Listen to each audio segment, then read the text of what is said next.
ಇಂದಿನ ಕತೆ ಪಂಚತಂತ್ರದ ಮತ್ತೊಂದು ಸುಂದರವಾದ ಮತ್ತು ಪ್ರಸಿದ್ಧವಾದ ಕತೆ ಇಲ್ಲಿದೆ.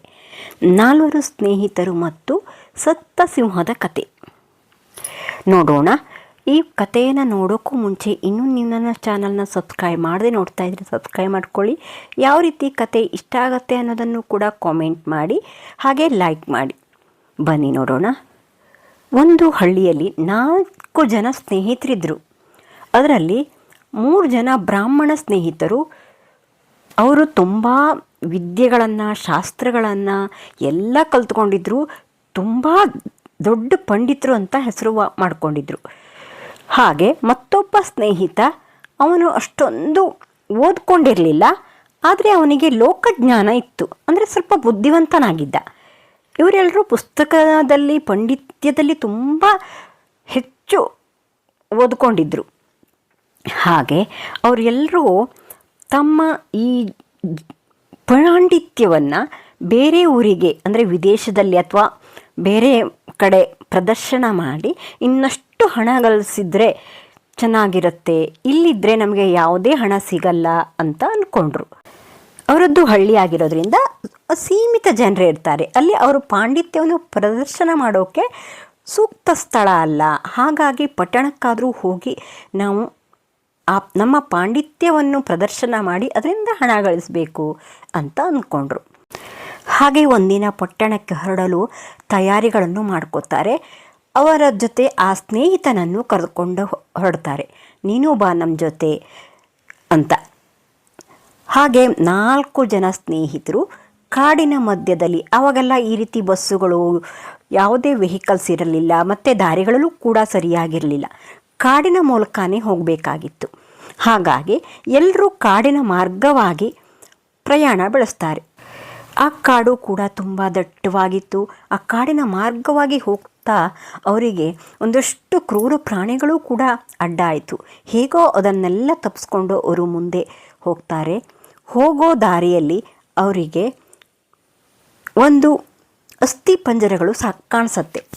ಅಸ್ಥಿ ಪಂಜರ.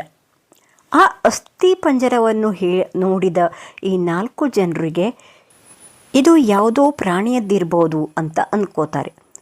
ಅದರಲ್ಲಿ ಮೊದಲನೇ ಪಂಡಿತ ಹೇಳ್ತಾರೆ, ಈ ಅಸ್ಥಿ ಪಂಜರವನ್ನೆಲ್ಲ ನಾನು ಜೋಡಿಸಿ ಅದು ಯಾವ ಪ್ರಾಣಿದು ಅಂತ ನೋಡ್ಬೋದು ಅಂತ ಹೇಳ್ತಾರೆ. ಹಾಗೆ ಮೊದಲನೇ ಪಂಡಿತ ಅದನ್ನೆಲ್ಲ ಜೋಡಿಸಿ ಅದಕ್ಕೆ ಒಂದು ಪ್ರಾಣಿಯ ಅಸ್ಥಿ ಪಂಜರವನ್ನಾಗಿ ಮಾಡ್ತಾರೆ. ಅದು ಬೇರೆ ಬೇರೆಯಾದ ಅಸ್ಥಿ ಪಂಜರವನ್ನೆಲ್ಲ ತನ್ನ ವಿದ್ಯೆಯ ಮೂಲಕ ನೋಡಿ ಈ ರೀತಿ ಮಾಡ್ತಾರೆ. ಹಾಗೆ ಆ ಅಸ್ಥಿ ಪಂಜರವನ್ನು ನೋಡಿದ 2ನೇ ಪಂಡಿತ ಏನು ಹೇಳ್ತಾನೆ ಅಂದರೆ, ನಾನು ಇದಕ್ಕೆ ಚರ್ಮವನ್ನೆಲ್ಲ ಮಾಡ್ತೀನಿ, ಅಂದರೆ ಚರ್ಮವನ್ನು, ನನ್ನ ವಿದ್ಯೆಯಿಂದ ಚರ್ಮವನ್ನು ಬರುವಂತೆ ಮಾಡ್ತೀನಿ ಅಂತ ಹೇಳಿ ಅದಕ್ಕೆ ಚರ್ಮವನ್ನು ಜೋಡಿಸ್ತಾನೆ ತನ್ನ ವಿದ್ಯೆಯ ಮೂಲಕ. ಅಷ್ಟೊಂದು ಪಾಂಡಿತ್ಯವನ್ನು ಅವರು ಹೊಂದಿರ್ತಾರೆ ನೋಡಿ. ಆ ವಿದ್ಯೆಯಿಂದ ಅದಕ್ಕೆ ಚರ್ಮವನ್ನೆಲ್ಲ ಹೊದಿಕೆ ಮಾಡ್ತಾರೆ. ಅದಕ್ಕೆ ಒಂದು ಸತ್ತ ಸಿಂಹದ ದೇಹ ಆಗತ್ತೆ. ಅದು ನೋಡ್ಬೋದು ಇಲ್ಲಿ ಎಷ್ಟು ಚೆನ್ನಾಗಿ ಸತ್ತ ಸಿಂಹ ಇರುತ್ತೆ. ಸಿಂಹ ಅಂದರೆ ಕೇಳಬೇಕಾ, ತುಂಬ ಕ್ರೂರವಾಗಿ. ಹಾಗೆ 3ನೇಯವನೇ ಹೇಳ್ತಾನೆ, ಈ ಸಿಂಹಕ್ಕೆ ಸತ್ತಿರುವುದಕ್ಕೆ ನಾನು ನನ್ನ ವಿದ್ಯೆಯಿಂದ ಜೀವವನ್ನು ಬರೆಸುತ್ತೇನೆ ಅಂತ ಹೇಳ್ತಾರೆ. ಅದನ್ನು ಕೇಳಿದ ಆ 4ನೆಯ ವ್ಯಕ್ತಿ ಇದ್ನಲ್ಲ, ಅವನಿಗೆ ತುಂಬ ಭಯ ಆಗತ್ತೆ. ಯಾಕೆಂದರೆ ಅವನಿಗೆ ಲೋಕಜ್ಞಾನವಿತ್ತು, ಆದರೆ ಅಷ್ಟೊಂದು ಪಾಂಡಿತ್ಯವನ್ನು ಹೊಂದಿರಲಿಲ್ಲ, ಅಂದರೆ ವಿದ್ಯೆಯನ್ನು ಅವನು ಕಲ್ತಿರಲಿಲ್ಲ. ಆದರೆ ಲೋಕದ ಜ್ಞಾನ ಇತ್ತು, ಅಂದರೆ ಕಾಮನ್ ಸೆನ್ಸ್ ಅಂತ ಹೇಳ್ತೀವಲ್ಲ, ಆ ರೀತಿ ಅದೆಲ್ಲ ಇತ್ತು ಅವನಿಗೆ. ಹಾಗಾಗಿ ಅವನು ಅದಕ್ಕೆ ಜೀವ ಬರೆಸೋದು ಬೇಡ, ಅದು ಜೀವ ಬಂದರೆ ನಮ್ಮನ್ನೆಲ್ಲ ತಿಂದುಬಿಡತ್ತೆ, ಅದೊಂದು ಕೆಲಸ ಮಾಡಬೇಡಿ ಅಂತ ಹೇಳ್ತಾನೆ.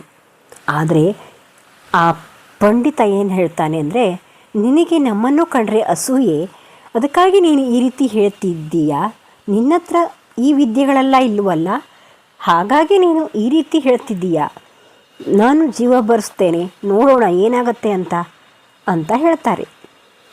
ಆದರೆ ಅವನು ಹೇಳ್ತಾನೆ, ಸ್ವಲ್ಪ ನಿಲ್ಲು, ನಾನು ಈ ಎತ್ತರದ ಮರವನ್ನು ಹೊತ್ತು ಮೇಲೆ ಕುಳಿತುಕೊಳ್ಳುವವರೆಗೆ ನೀನು ಆ ಕೆಲಸವನ್ನು ಮಾಡಬೇಡ, ಆಮೇಲೆ ನೀನು ಏನು ಬೇಕಾದರೂ ಮಾಡಿಕೊಳ್ಳಿ ಅಂತ ಹೇಳ್ತಾನೆ. ಅವನು ಭಯದಿಂದ ಆ ಮರವನ್ನು ಏರತೊಡಗುತ್ತಾನೆ. ಈ ಮೂವರು ಅವನ ನೋಡಿ ಗೇಲಿ ಮಾಡುತ್ತಾರೆ, ಅಪಹಾಸ್ಯ ಮಾಡುತ್ತಾರೆ. ಇವನಿಗೆ ತುಂಬ ಭಯ. ಇವನಿಗೇನು ಗೊತ್ತು? ನಮ್ಮ ವಿದ್ಯೆಯ ಬಗ್ಗೆ ಇವನಿಗೆ ಸಂಶಯ ಮತ್ತು ಅಸೂಯೆ, ಹಾಗಾಗಿ ಇವನು ಈ ರೀತಿ ಹೇಳುತ್ತಿದ್ದಾನೆ ಅಂತ ಹೇಳಿ ಆ ಮೂರನೆಯ ವ್ಯಕ್ತಿ ಆ ಸಿಂಹಕ್ಕೆ ಜೀವ ಬರೆಸುತ್ತಾನೆ. ತನ್ನ ವಿದ್ಯೆಯನ್ನೆಲ್ಲ ಸೇರಿಸಿ ಅವನ ಮಂತ್ರಶಕ್ತಿಯಿಂದ ಆ ಸಿಂಹಕ್ಕೆ ಜೀವ ಬರೆಸುತ್ತಾನೆ. ಜೀವ ಬಂದ ಸಿಂಹ ಏನು ಮಾಡತ್ತೆ ಅಂತ ಗೊತ್ತಿಲ್ವಾ? ಅದು ಹಸಿದ ಸಿಂಹ ಈ ಮನುಷ್ಯರನ್ನು ಕಂಡು ತುಂಬ ಸಂತೋಷದಿಂದ ಇವರ ಮಾಂಸವನ್ನು ತಿನ್ನಬೇಕೆಂದು ಅವರ ಮೇಲೆ ಎರಗುತ್ತದೆ. ಎಷ್ಟು ತಪ್ಪಿಸಿಕೊಳ್ಳಲು ಹೋದರೂ ಅವರಿಗೆ ಆಗುವುದಿಲ್ಲ. ಆ ಹಸಿದ ಸಿಂಹ ಬಾಯಿಗೆ ಸಿಕ್ಕಿ ಮೂವರು ಸತ್ತು ಹೋಗುತ್ತಾರೆ. ಅವರನ್ನೆಲ್ಲ ತಿಂದ ಆ ಸಿಂಹ ಕಾಡಿನ ಕಡೆ ಹೊರಡುತ್ತದೆ. ಅದರ ಹೊಟ್ಟೆ ಕೂಡ ತುಂಬಿ ಹೋಗುತ್ತದೆ.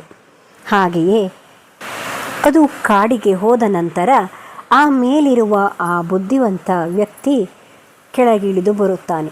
ಸ್ನೇಹಿತರನ್ನೆಲ್ಲ ಕಳೆದುಕೊಂಡು ಬೇಜಾರೆನಿಸುತ್ತದೆ ಅವನಿಗೆ.